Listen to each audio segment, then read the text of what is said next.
All right, so I want to share something with you guys that I'm pretty excited about. I implemented this thing fairly recently that's going to allow me to bring back Unity game development to my streams. So for those of you who don't know, I stream on Twitch, and back in the day, I used to stream Unity game development, building various things, be it applications or games or just stuff that I was experimenting with. I like to stream Unity game development stuff, and it was great for a while, but I gradually had to move away from streaming Unity game development stuff because the Unity editor just became painfully slow to run on my Windows machine. Now, we're not going to go into the reason why it became slow, because the reason is a mixture of my hardware being old, but also the Unity editor becoming a lot heavier over time, especially if you're using something like one of the scriptable render pipelines. It tends to be incredibly heavy because there's a bunch of different systems running. But even without any of the SRPs installed, you would still have a fairly heavy Unity editor. But again, it's not just the Unity editor's fault. It was also partially my hardware being old. But all that being said, that resulted in a painfully slow Unity editor for me. And that meant that I would have a slow Unity editor even when I wasn't streaming. But when I was streaming, meaning when there was the added load of streaming on my machine, it would become even more slower. To give you an idea, off stream, so without the load of streaming, trying to open up a project in the Unity editor would take anywhere between 15 to 30 minutes. I wish I was exaggerating about that. It would take that long. If it was one of the more complex projects, it would take a little longer to open up. Another example, let's say I'm in the project and I decide to change one line of code in one of the scripts. So I go into VS Code, change the code, and then tab back into Unity. When I tab back into Unity, I would have to wait for anywhere between 3 to 5 minutes before I could use the Unity editor. And that's horrible. That is horrible for iteration time because it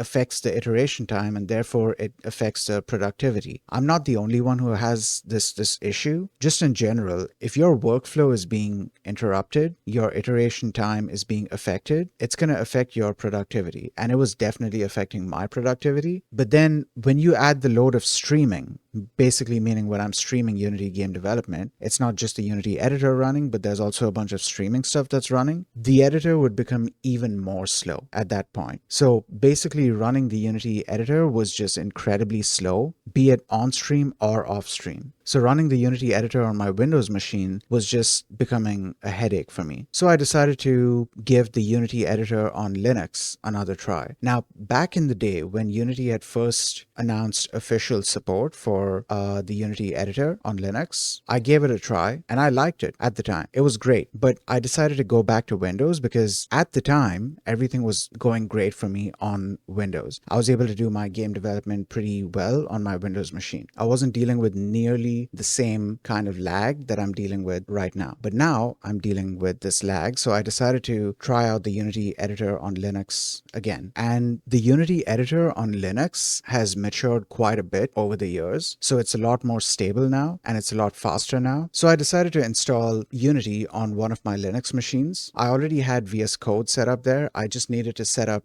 .NET to make sure that the .NET version that Unity required was installed. And I also needed to set up OBS. Now, I didn't want to stream directly from Linux because as great as things are on Linux, sometimes apps can be kind of unstable. It's just a thing that happens. Some apps, you just don't know if they're going to crash. And with something like OBS, not knowing if something is going to crash is just, it's a no. Like, I can't do that. OBS is actually a great example of that. Now, a lot of apps are fairly stable on Linux. Just to be fair, a lot of apps are fairly stable on Linux, but OBS is one of those things that is not stable, at least for me. I'm sure if I took the time to try and find out what the issue is, I might be able to fix it, but I've already got enough stuff going on, so I didn't want to spend time looking into that. And there's another reason why I didn't want to spend time looking into it. It's because I didn't want to stream from Linux. I didn't want to stream directly to Twitch from Linux. I wanted to carry on streaming to Twitch from my Windows machine because a bunch of my other VTubing stuff is set up on my Windows Windows machine, and I didn't want to move the entire setup over to Linux. So what I wanted to do is capture the Unity editor and the VS Code editor on Linux and send that video feed over to my Windows machine. And fortunately, there is a way to do that. So what I've done is I've set up an Nginx RTMP server. I like calling it Nginx. So anyways, I set up an RTMP Nginx server and I configured OBS to stream to that RTMP server. And because this RTMP server is accessible to other machines across the network, I can access the RTMP feed from my Windows machine, which is great because then I can use any application on my Windows machine that is capable of doing RTMP communication. I can use any such apps to capture the video feed and then stream it in OBS or stream it through OBS. So I would use an app that captures the RTMP video feed, and then I would set up OBS to capture that app so that it would then be capturing that video feed. Now, I could be using VLC Media Player because VLC Media Player has an option where you can capture a network stream, but I wanted to try setting up something of my own. And fortunately, in OpenCV, the video capture method is able to capture a webcam feed as well. And for the most part, I've only ever used it to capture live webcam feed, but I was happy to know that the video capture method also allows you to capture an RTMP feed. So you can specify an RTMP link, and if it's able to find some data on that, it's going to capture that. So here is the code for capturing this RTMP feed. This is very basic webcam capture code. So if you're trying to set up a simple GUI app that captures your webcam feed and then displays it in a GUI window, this is the code that you would be using. Except in the video capture method, instead of specifying a webcam device, I specify an RTMP link. So what I do is I start up the Nginx RTMP server on my Linux machine, and then I start streaming from OBS on Linux to that RTMP server. And once I know there's a stream running, then I can launch this app, which I'm going to do now in a little bit. And that feed then gets captured by this app, and then OBS captures this app. So that way I'm able to capture the video feed from my Linux machine in OBS on my Windows machine. So I'm going to start up the RTMP server, and then I'm going to start the OBS stream. And now once I run this app, it should open up a window, and that window will then be captured by OBS. All right, there it is. This is the Unity editor running on Linux and also VS Code running on Linux. Now we're going to do a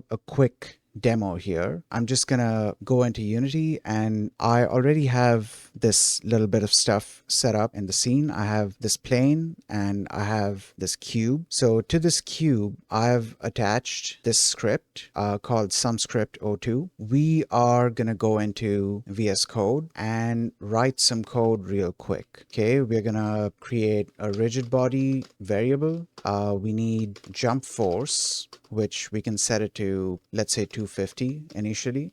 Then we need a jump rate, which will be 1f, which means 1 second. And we'll also need a jump timestamp. So this is going to be our way of setting up a sort of timed jump. And in the update method, we can say if time.time is greater than jump timestamp, then rbody.addForce vector3.up multiplied by jump force. And then we want to set a new jump timestamp, which would be time.time plus jump rate. All right, so save this, tab back into Unity, and then I just have to wait for a couple of seconds. And now I should be able to run this scene, basically enter play mode. Okay, so the camera is placed elsewhere, so I'm just gonna, oh, I forgot something. Just a second. I'm gonna leave this in. This is an error that I made, but I'm gonna leave it in. It's fine. So I need to add a reference to the cube's rigid body. That's why it wasn't working. Once I enter play mode, it's gonna switch to the game view. I'm gonna switch back to the scene view, and here is the cube jumping. And this was really quick iteration time. This is a very simple thing that I set up, right? It's a very simple jump script. It's nothing special, but what's important to me is being able to do this quickly, being able to have quick, fast iteration time. not having to wait for things to load. That really helps productivity. And it's not just for me, it's like for a lot of people, that really helps productivity. So I'm excited. We're going to ignore the cube falling down. I'm excited to be able to stream Unity game development again. I'm also excited to just be able to mess around in Unity again because, dude, the amount of lag that I was dealing with on Unity, it kind of made me move away from even experimenting on Unity because the editor was just so painfully slow that I just didn't want to use the editor unless I absolutely had to. And now I found a way that I can use Unity fast. And dude, it blows my mind that